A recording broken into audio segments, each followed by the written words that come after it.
नमस्कार, आपण पाहता सह्याद्री लाईव्ह. यशस्वी महिलांच्या आयुष्याची यशोगाथा सांगणाऱ्या नवदुर्गा या स्पेशल मालिकेच्या 7व्या भागात आपलं स्वागत. आज अश्विन शुद्ध सप्तमी म्हणजेच नवरात्र उत्सवाची 7वी माळ. आजच्या देवीच्या कालरात्री या रूपाची पूजा करण्याचा दिवस. नवरात्रीच्या 9 रंगांपैकी आजचा शुभ रंग आहे राखाडी. संतुलित विचारांचे प्रतीक म्हणजेच हा राखाडी रंग प्रत्येकाला एकाच वेळी व्यावहारिक आणि साधेपणाने राहण्यासाठी प्रेरित करणारा हा रंग आहे. आजच्या भागात आपल्या सोबत आहेत न्यायाधीश पदावर नुकतीच नियुक्ती झालेल्या ॲडव्होकेट रेवती बागडे. ॲडव्होकेट रेवती बागडे यांचा अगदी लहानपणापासूनच समाज कार्याकडे ओढा होता. सुरुवातीपासूनच वक्तृत्व स्पर्धा, वादविवाद स्पर्धा अशा स्पर्धांमधून त्यांचं कौशल्य दिसत होतं.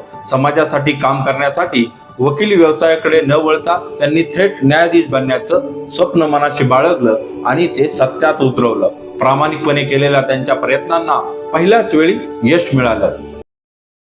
तुमच्या स्वप्नांना आधाराचा हात, आर्थिक ध्येयांना मोलाची साथ,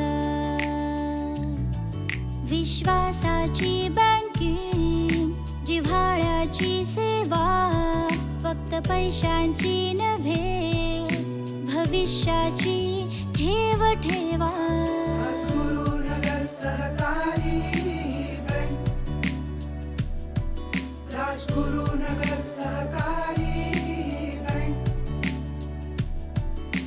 अर्थसमृद्ध भविष्यासाठी सर्वसामान्यांच्या जिव्हाळ्याची बँक म्हणजेच राजगुरुनगर सहकारी बँक. नमस्कार मॅडम, सह्याद्री लाईव्ह मध्ये आपलं स्वागत. न्यायाधीश पदावर तुमची नियुक्ती झाली. एवढ्या मोठ्या पदावर तुम्ही गेला आहात. तुमचं बालपण आणि शालेय जीवन कसं झालं किंवा त्या शालेय जीवनाबद्दल काय सांगाल तुम्ही? सगळ्यात आधी इथे मला बोलवल्याबद्दल तुमचे मनपूर्वक धन्यवाद सर. बालपणाबद्दल सांगायचं म्हटलं तर माझं संपूर्ण बालपण चाकणमध्येच गेलं. माझा जन्म चाकणचा आहे. तसे माझे वडील मूळ पाथर्डीचे आहेत, पण गेल्या जवळपास 25 वर्षापासून ते चाकणमध्ये स्थायिक आहेत. व्यवसायासाठी इथे आल्यानंतर ते इथे स्थायिक झाले. आणि बालपण अगदी खूप वेगळं असं गेलं नाही. म्हणजे असं काही नव्हतं की बालपणापासूनच कुठे काही बीज रोवलं गेलं वगैरे.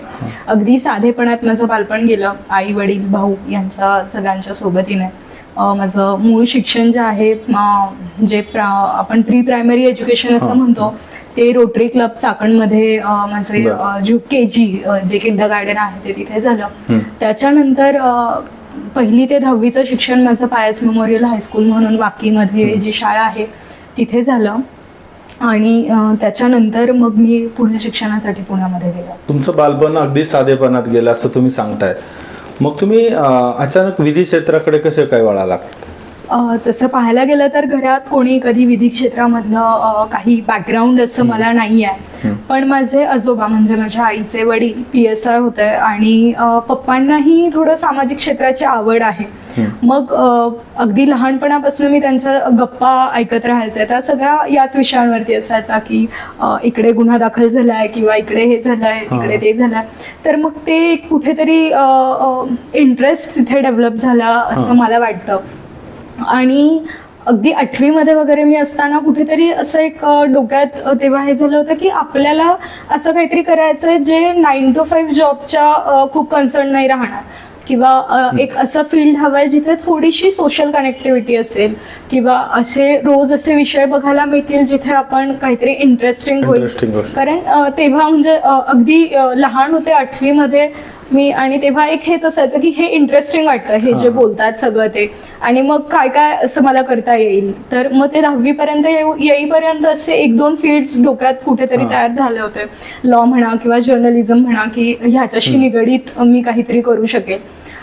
नंतर जेव्हा म्हणजे 10वी झाल्यानंतर मी असं एक्सप्रेसली घरच्यांना तेव्हा म्हटले की मला विधी क्षेत्रामध्ये किंवा जर्नलिझम या क्षेत्रामध्ये काहीतरी करायचं आहे. पण एक तो टिपिकल पेरेंटल अप्रोच असतो की नाही, आता तुला एवढं कळत नाहीये, अगदी 10वीतच आहे, लहान आहे.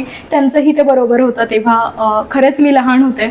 आणि मग त्यांचं म्हणणं होतं की नाही, असं काहीतरी कर ज्याने तुझे ऑप्शन्स ओपन राहतील. किमान 12वी पर्यंत तरी आम्ही सांगतो तसं सायन्स घे, तर मग म्हणून 11वी-12वीला सायन्स घेतलं, पण तरी ते कुठेतरी डोक्यात होतंच. 11वी-12वी माझी पुण्यात हुजूर बागेत झाली, पण तरी तेव्हाही ते असं डोक्यात होतंच की नाही, हे सायन्स आपल्याला काय आवडत नाहीये. म्हणजे अगदी तेव्हा तर मी खूप डल स्टुडंट होते असं म्हणायला हरकत नाही, कारण ते आवडतच नव्हतं, कधी ते अभ्यास करायची इच्छाच होत नव्हती. तर तिकडे काही डेव्हलप होत होतं अशातलाही भाग नाही.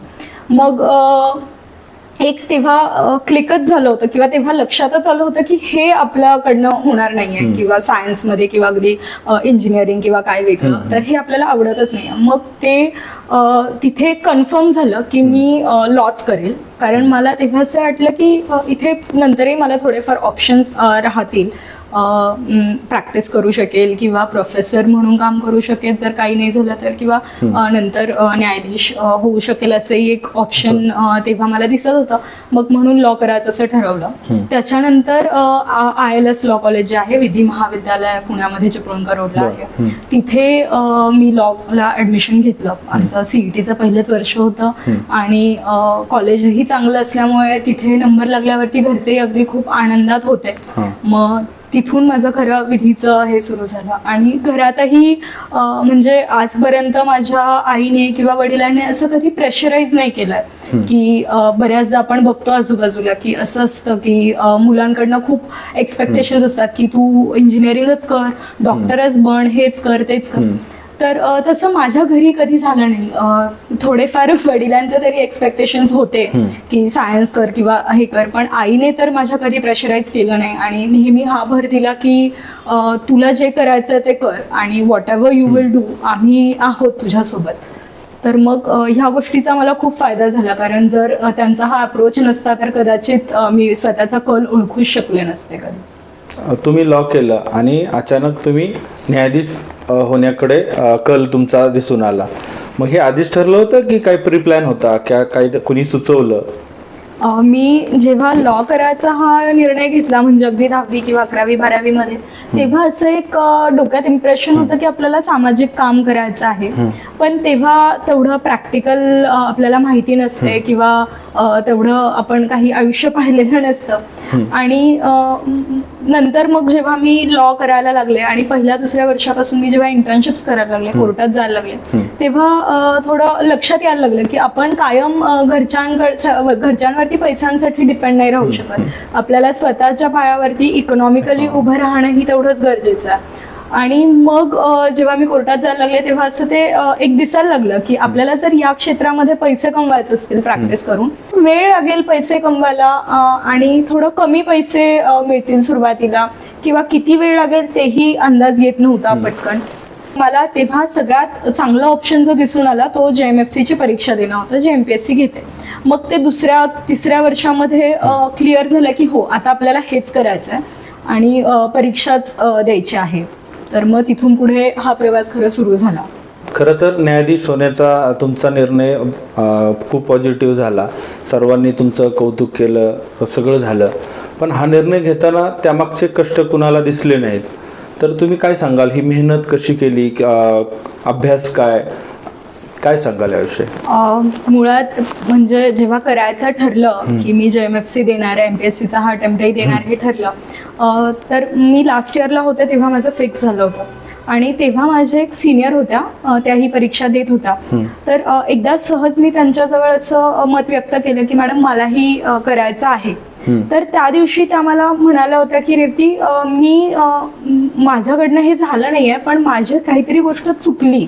तर मग ती काय चुकली, तर मी सरांचं म्हणजे त्या जिथे क्लासेस करत होत्या त्या सरांच्या काही गोष्टी त्यांच्याकडनं फॉलो करायच्या मिस झाल्या. तर त्या मला म्हणाल्या की तुला जर परीक्षेमध्ये यश मिळवायचं असेल तर तू BE अवॉर्ड लॉ क्लासेस म्हणून पुण्यात क्लासेस आहेत, तिथे गणेश शिरसाट सर म्हणून एक सर आहेत, ते क्लासेस घेतात, संचालक आहेत ते BE अवॉर्ड लॉ क्लासेसचे, आणि तू त्यांच्याकडे क्लासेस लाव आणि सर जे सांगतील ते अगदी काटेकोरपणे फॉलो करायचंय हे लक्षात घे.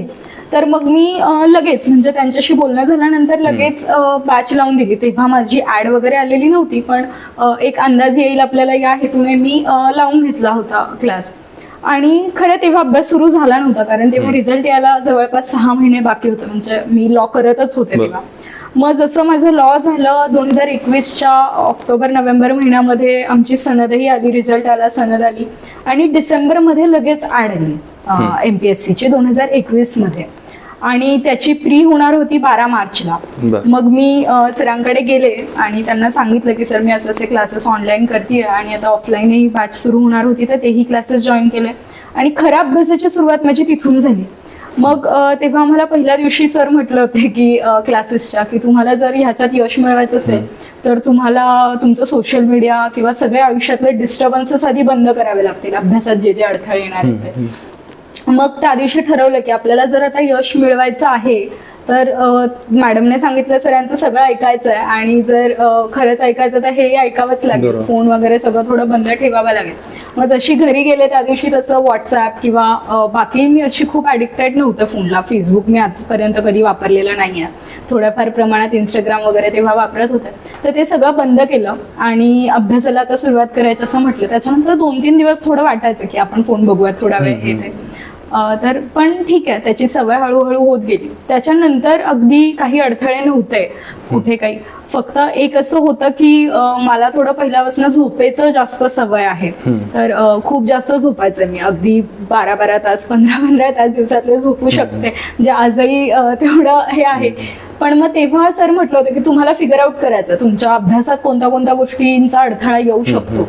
तर मग तिथे मी फिगर आउट केलं की आपल्याला जर ह्या परीक्षेत काही अडथळे येणार आहेत प्रीच्या वेळी तर ते हे असतील की आपण खूप जास्त झोपतो, मग ही झोपण्याची वेळ आपण कमी करणं गरजेचं आहे. मग अगदी दिवसातले 6 तास झोपण्याचं गोष्टी असो, ह्या सगळ्या गोष्टी तिथून सुरू झाल्या. मग हळूहळू हे सगळ्यावरती हे येत गेलं आणि 2 महिन्यात तो प्रिलिम्सचा अभ्यास अगदी व्यवस्थित कम्प्लीट झाला माझा. त्याच्यानंतर 4 महिन्यांनी मेन्सची एक्झाम होणार होती आणि हा परीक्षेचं जे स्ट्रक्चर असतं ते प्री मेन्स आणि इंटरव्ह्यू असं असतं. मग मेन्सच्या वेळी करायला खूप गोष्टी असतात, तेव्हा थोडंसं बर्डन जाणवतं की थोडा अभ्यास अवघडही वाटायला लागतो की बापरे खूप गोष्टी करायच्या आहेत किंवा लेखी परीक्षा असते त्यामुळे पेपरही कम्प्लीट झाला पाहिजे. पण तेव्हा अभ्यासाचा थोडा वेळ वाढवली आणि 15-1 तास दिवसातले अभ्यास क्लासेसची वेळ धरून जर केला तर ते सोपं व्हायला लागतं. मग त्याने माझा अगदी वेळेत 4 महिन्याच्या वेळेत व्यवस्थित अभ्यास पूर्ण झाला. परीक्षेच्या दिवशी पेपरही वेळेत कम्प्लीट झाले आणि नंतर तिथून पुढे तर मग इंटरव्ह्यूचं डेट येईपर्यंत काही दिवस सरांच्या सांगण्याने मी कोर्टातही जात होते, कारण ट्रायलचे काही ऑब्झर्वेशन्स करायचे होते. मी नुकतीच पासआउट झाल्यामुळे तेवढासा प्रॅक्टिकल अप्रोच मला नव्हता, तर मग तोही शिकून घ्यायचा होता, म्हणून मग कोर्टातही गेले तिथले 2-3 महिने. आणि नंतर जानेवारी महिन्यामध्ये, जुलैमध्ये मेन्स झाल्यानंतर जानेवारी महिन्यामध्ये आमचे रिझल्ट इंटरव्ह्यू झाले. 12 जानेवारीला ह्या वर्षीच्या 2023च्या इंटरव्ह्यू झाले आणि लगेच अगदी 4-5 दिवसामध्ये निकाल आला. तुम्ही म्हटलं की परीक्षेच्या काळात नाही मोबाईल बंद, मग तुमचे मित्र असतील, नातेवाईक, अजून तुम्हाला कुणी फोन केला नाही किंवा काही व्हॉट्सअपवर काय तो काही विषय? आम्हाला सर नेहमी गमतीत एक गोष्ट म्हणायचंय की तुम्हाला असं वाटत असतं की तुम्हाला खूप लोक विचारतात पण तुम्हाला कोणी विचारत नसतं आजूबाजूचा. तर ही गोष्ट मला तेव्हा रिअलाइज झाली की हे अगदी खरं आहे. जेव्हा मी बंद केला माझा फोन, 1-2 दिवसांनी लक्षात आलं की आपल्याला कोणी विचारत नाहीये खरंच, आपल्याला म्हणजे काही कोणाचा आडतही नाहीये आणि काहीच नाही. घरचेही अगदी त्यांना माहिती असतं जेव्हा आपण अभ्यास करतो तेव्हा तेही काही काम असलं तरी फोन करायचं टाळतात आपल्याला. मग म्हणून असं तर कधी तेव्हा झालं नाही की काही हे. इनफॅक्ट मी तर 1-2-3 दिवस झाल्यानंतर असं झालं की कॉल पण जे येतात तेही आता यायला नाही पाहिजेत आपल्याला, म्हणजे अभ्यास करणं आता एकच फोकस राहायला पाहिजे आपला. या ह्याने मग मी माझी सगळी कॉल लिस्ट ब्लॉक केली. माझी फक्त आई सोडली तर बाकी सगळ्या, अगदी पप्पांनाही तेव्हा मी ब्लॉक केलं, हा विचार करून की पप्पा कधी कधी काही कामाने फोन करायचा, म्हणजे जे गरजेचं नसतं अशाही कामाने मला फोन करायचा. मग ते व्हायला नको या हेतूने मी त्यांनाही ब्लॉक करून टाकलं होतं. मग अगदी आपल्याला ते वाटत असतं, थोडं क्रेज असतं आमच्या वयामध्ये त्यातलं त्यात जास्त की फोन आहे हे ते इंस्टाग्राम असं सोशल मीडिया आहे ते, पण तसं काही नसतं. तुमचं अभ्यासाचं काय स्वरूप होतं काय साधारण? अभ्यासाचं स्वरूप म्हणजे मी दुसरं काही करत नव्हतं तेव्हा. प्रॅक्टिसही थोडे दिवस बंद करा असं सरांनी सांगितलं होतं, म्हणून मग पूर्णपणे प्रॅक्टिस बंद केलेली. आणि मग काहीच कारण नव्हतं कोणाला द्यायला की माझा अभ्यास का होत नाहीये, म्हणून मी अगदी सकाळी 7 वाजता उठल्यापासून जी लायब्ररीत जायचंय ते ऑनलाईनच क्लासेस होते प्रिलिम्सच्या वेळी, त्यामुळे खाली येण्याची पण गरज पडत नव्हती. लायब्ररीतनं बाहेर येण्याची गरजच पडत नव्हती. जेवण सोडलं तर मी टाळत होते की दुसऱ्या कोणत्या कामासाठी बाहेर पडायचं, आणि अगदी ब्रेक घ्यायची गरज पडलीच तर तो तिथल्या तिथेच 5 मिनिटाचा ब्रेक घेणं प्रेफर करत होते. कारण असं असतं की एकदा अभ्यासाची ती लाईन तुटली की असं वाटतं की आता अजून काहीतरी दुसरं पण करायला हवं, हे करूयात ते करूयात. तर मग ते थोडं टाळलेलं बरं असतं तेव्हा. तुमच्या आयुष्यात सुवर्णकाळ म्हणून निकाल तुम्ही पाहिला, तो आतापर्यंतच्या तुमच्या आयुष्यातला सर्वात म्हणजे सुवर्णाचा क्षण असेल. निकाल हाती आला किंवा तुम्हाला फोन करून कोणी कळवलं तर त्यावेळेस तुमच्या काय भावना होत्या, तुमच्या घरच्यांना काय वाटलं, ते सगळं माहोल काय होता? म्हणजे निकालाचा दिवस असा होता की मी तो कदाचित आयुष्यात कधीच विसरू शकणार नाही, किंवा अगदी माझ्या घरातलेही कधी विसरू शकणार नाहीत. तर झालं असं की मागच्या वर्षी जो निकाल, आमच्या आधीचा निकाल जो आला होता तो इंटरव्ह्यू झाले आणि लगेच शेवटच्या दिवशी लगेच निकाल आला. तर आमचेही इंटरव्ह्यू 17 तारखेला संपणार होते, आणि असं कुठेतरी वाटत होतं की हो निकाल येईल, लगेच येईल लगेच येईल. तर तसं काही होईल असं तेव्हा म्हणजे लगेच डोक्यात नव्हतं. आणि हेही मी सांगेन की आधी म्हणजे जेव्हा मी प्रिपरेशन करायचे, क्लासेस करायचे, तेव्हा सर नेहमी म्हणायचे आमचे की तुम्ही ज्या दिवशी असं होईल ना की तुमचा निकाल आला आणि तुम्ही तुमच्या आई वडिलांना तो निकाल सांगताय आणि तो निकाल ऐकून जर त्यांच्या डोळ्यामध्ये पाणी आलं तर तो दिवस तुमच्या आयुष्यातला सगळ्यात सुंदर दिवस असेल. म्हणजे त्या दिवशी तुम्हाला त्यांच्या डोळ्यामध्ये हे सगळं दिसेल की त्यांनी जो तुमच्यावरती विश्वास ठेवला तो कुठे वाया गेला नाही, किंवा त्यांना हे जाणवेल की आपल्या मुलीने आपल्या विश्वासाला तडा नाही जाऊ दिला.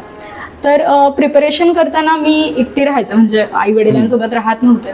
तर मी सकाळी माझ्या आईचा फोटो रोज वॉलपेपरवरती फोनच्या ठेवलेला, आणि उठला उठला तो बघायचा.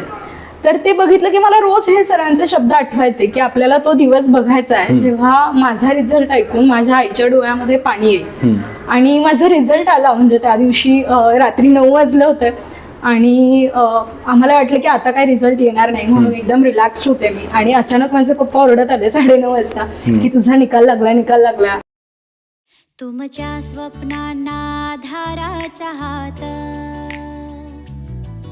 आर्थिक ध्येयांना मोलाची साथ, विश्वासाची बँकिंग, जिव्हाळ्याची सेवा, फक्त पैशांची नव्हे, भविष्याची ठेव ठेवा. राजगुरुनगर सहकारी बँक,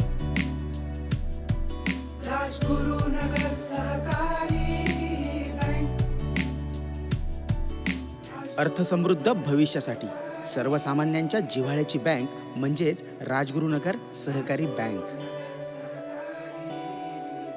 आणि त्यांनी चुकीची लिस्ट उघडली होती Okay. आणि त्याच्यात माझं नाव नव्हतं. तर मग एकदम ते सुरुवातीचं असं मी सांगू नाही शकत की तेव्हा किती मला वाईट वाटलं होतं. आणि मग लक्षात आलं की तुम्ही चुकीची लिस्ट बघताय, थांबा. मग जेव्हा ती बरोबर लिस्ट उघडली, इतका तो गोंधळ असतो, एवढे फोन येत होते मला, कंटिन्यू फोन चालू, लगेच फोन चालू झाले.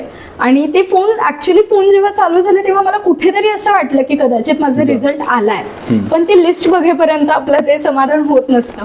आणि ती लिस्ट म्हणजे मी उघडली आणि लगेच दुसऱ्या ह्याच्यात माझं नाव दिसलं, मला दुसऱ्या नंबरला. मला वाटलं की मी चुकीची लिस्ट बघतीये. मग मी बंद केली 1 मिनिटं. म्हणजे खरं वाटलं नाही? म्हणजे मला असं वाटलं की नाही काहीतरी चुकलंय माझं. असं होतं ना की आपल्याला बघायचं असतं म्हणून आपल्याला ते दिसतंय असं वाटलं मला. मग मी ते बंद केलं. आणि म्हणजे माझे पेरेंट्स असे एकदम शेजारी उभे होते, मम्मी इथेच पप्पा इथेच, मला काहीच बोलता येईना. मी परत उघडली, मग परत त्यांनाही काही सुचत नव्हतं, मलाही काही सुचत नव्हतं. परत उघडली, मग म्हटलं यार खरंच बहुतेक आपलंच नाव आहे. तरी सुद्धा मी एकदा सर्च केलं नाव, खरंच परत 2 नंबरलाच नाव दिसलं. मग म्हटलं की मम्मी थांब, बहुतेक ना माझा 2रा नंबर आलाय महाराष्ट्रात. मग एकदम हे ऐकून ती खरंच रडायला लागली, म्हणजे अगदी अशी जोरजोराट ढसा रडतो आपण जे म्हणतो तशी रडायला लागली. माझे वडील नाचायला लागले, भाऊ नाचायला लागला. आणि म्हणजे तिचा आवाज ऐकून आमची जवळपास सगळी बिल्डिंग जागी झाली होती. तर ते इतकं सुंदर सगळं वातावरण 1-2 मिनिटाच्या ह्याच्यात झालं आणि एवढे फोन चालू होते. त्या दिवशी मला रात्री 3 वाजेपर्यंत फोन चालू होते. म्हणजे कंटिन्यू मी एका फोनवर बोलत असताना 4-5 मिस्ड कॉल्स येत होते आणि कंटिन्यू चालू होता. रात्री 12 वाजता अगदी आमच्या दुकानातल्या स्टाफने, आमच्या दादांनी वगैरे सगळ्यांनी फटाके आणले. रात्री 11-12 वाजता फटाके वाजवले. माझ्या वडिलांना लगेच अक्कलकोटला जायचं होतं, तिकडे जायला निघालो. आणि म्हणजे तो एक वेगळंच वातावरण तयार झालेलं असतं त्या ह्याच्यात. तर ते खूप म्हणजे काय म्हणतात, तुमचे सगळे जे कष्ट असतात ते सार्थकी लागले असं आपण जे म्हणतो ना, ते त्यावेळी मला असं वाटलं की मी एवढे जे कष्ट केले ते सगळे खरंच वर्थिट होतंय. माझ्या आईच्या डोळ्यातलं ते पाणी बघून मला तेव्हा असं जाणवलं. म्हणजे नाही का, निकाल लागण्यापूर्वी आणि निकाल लागल्यानंतर म्हणजे हे दोन मधला जो काळ असतो आणि हे दोन भागांवर काय सांगाल? म्हणजे निकालापूर्वीची परिस्थिती आणि निकालानंतर वातावरण. आम्हाला म्हणजे आपण असं म्हणतो की success has many fathers while failure is orphan. तर तसं असतं ते की मला आधी कोणी विचारत नव्हतं की खरंच होतं ते की कोणाला काही फरक पडत नव्हता ही काय करते काय नाही करते. पण त्या एका मोमेंटने मला एवढं रेकग्नायझेशन दिलं सोसायटीमध्ये, एवढा मान मिळवून दिला आजूबाजू. आणि आपण म्हणतो ना की चांगल्या वेळी खूप लोक आपल्या सोबत असतात, तर तेही म्हणजे मी नेगेटिव्हली हा अँगल मांडणार नाही. पण एक असतं की जेव्हा आपली वेळ चांगली असते तेव्हा खूप लोक आपल्या अवतीभोवती असतात, यशाचे खूप भागीदार असतात. तर मग ते त्यावेळी मला खूप जास्त जाणवलं की आपल्या दुःखात जरी कोणी सोबत नसेल तरी सुखात वाटेकरी व्हायला खूप जण असतात आपल्या सोबत. प्रत्येकाच्या आयुष्यात आयडॉल असतात. जसे माझ्या आयुष्यात माझे आयडॉल असतात, तुमच्या आयुष्यात पण आयडॉल असतील. तर तुमचं कोण आयडॉल आहे? किंवा आयडियल असं म्हणायला म्हणजे मला आयुष्यभर सगळ्यात जास्त पुश जर कुठून मिळाला असेल तर तो माझ्या आईकडनं मिळाला. म्हणजे मी अगदी लहान असल्यापासून असं पाहिलं की तिने खूप गोष्टी सॅक्रिफाईस केल्या माझ्यासाठी म्हणा किंवा माझ्या भावासाठी म्हणा. मी इथपर्यंत पोहोचावी म्हणून खूप गोष्टी अशा आहेत ज्या तिने सहन केल्यात. फक्त माझ्या शिक्षणात कुठलाही अडथळा येऊ नये या ह्याने असते. तर मला असं वाटतं की सगळ्यात मोठी आयडियल माझी जर कोणी असेल तर तीच आहे. कारण ती तसं पाहायला गेलं तर इंजिनियर आहे स्वतः. तिचे अगदी 3-4 महिने ट्रेनिंगचे जे राहिले ते नसते राहिले तर कदाचित आज ती जॉब करत असण्यास आहे, जो तिने अगदी इंडिपेंडेंटली तिच्या स्वतःच्या पायावरती उभा केला.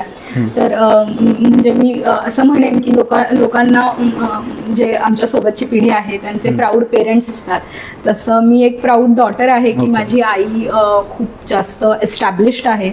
तिच्या पायावरती अगदी व्यवस्थित उभी आहे आणि तिने माझ्या कोणत्याही गोष्टीत कधी काही कमी पडू दिली नाही आहे. आतापर्यंत मी इथपर्यंत जी आली आहे त्याच्यात सगळ्यात मोठी भागीदारी जर कोणाची असेल तर अगदी माझ्या अभ्यासापेक्षा जास्त भागीदारी कोणाची असेल तर ती तिच्या कष्टांची आणि तिच्या सॅक्रिफायसेसची आहे. म्हणून मला असं वाटतं की माझी आयडियल म्हणावी तर तीच आहे. मग तुम्ही न्यायाधीश पदावर निवड झालेली आहे तुमची. तुमचं पुढचं व्हिजन काय असेल किंवा तुम्ही आता पुढे काय? आता आमचं ट्रेनिंग एक्सपेक्टेड आहे. ते 1 वर्षाचं साधारण ट्रेनिंग होतं. आयडियली ते या वर्षाच्या एंडपर्यंत यायला हवं, पण तरी अजून असं मी काही शुअरिटीने सांगू शकत नाही की ते कधी येईल. आणि बाकी पुढचं विजन म्हणावं तर मला माझं काम प्रामाणिकपणे करायचं आहे. आपण इथे नवरात्रीच्या ह्याच्यात आहोत आणि मी एवढंच म्हणेन की देवीने मला एवढी शक्ती द्यावी की माझं काम प्रामाणिकपणे करू शकेल. कधी कुठेही काही चूक माझ्याकडनं व्हायला नको. माझ्यावरती जे माझ्या शिक्षकांनी, माझ्या आईने ज्या चांगल्या गोष्टी मला दिल्या आहेत त्याचा कधी मला विसर पडू नये एवढंच प्रार्थना मी करते देवीच्या चरणी आज इथे. तुम्ही न्यायाधीश पदावर आता काम करणार आहात भविष्यात. मग या क्षेत्राकडे वळू पाहणाऱ्या मुलींना किंवा तरुणींना तुम्ही काय संदेश द्याल? मी नेहमी म्हणजे मी मागे एका कार्यक्रमात म्हटले की पद मिळालं मला, सगळं कौतुकही झालं माझं, पण आपण म्हणजे या पदापर्यंत जे पोहोचली आहे मी तर त्याचं कुठेतरी मला समाजाला एक देणं लागतं. तर मागे मी एका कार्यक्रमात म्हटलं की या सगळ्या सत्कारांना माझं उत्तर तेव्हा दिलं जाईल जेव्हा पुढे बसणाऱ्या किंवा मला ऐकणाऱ्या लोकांतून एक जण जरी प्रेरणा घेईन आणि असं विजन ठेवेन की मलाही उद्या इथपर्यंत पोहोचायचं आहे आणि त्यासाठी प्रयत्न करायला लागेल, तेव्हा माझं खरं उत्तर त्या सत्कारांना कदाचित ते असेल.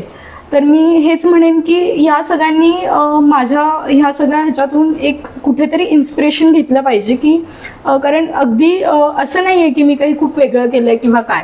एक सामान्य विद्यार्थी मी शाळेपर्यंत होते, त्याच्यानंतर कॉलेजलाही होते. अगदी खूप काही डिस्टिंक्शन्स वगैरे कुठे मिळाले होते किंवा काय अशातलाही भाग नव्हता.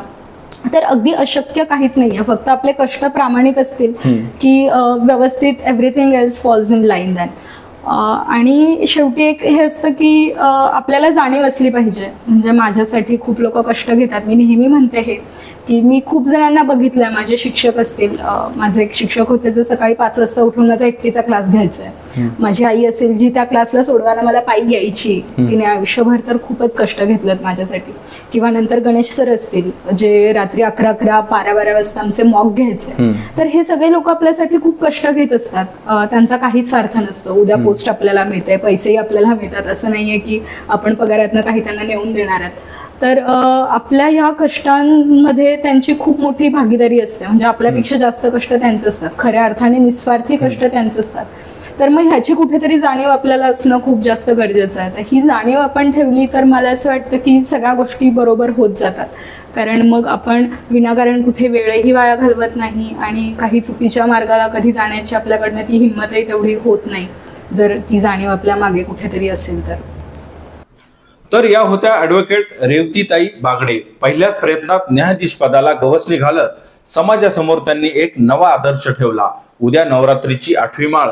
नवरात्रोत्सव विशेष नवदुर्गा या मालिकेच्या उद्याच्या भागात पुन्हा भेटूया अशाच एका नवदुर्गेला.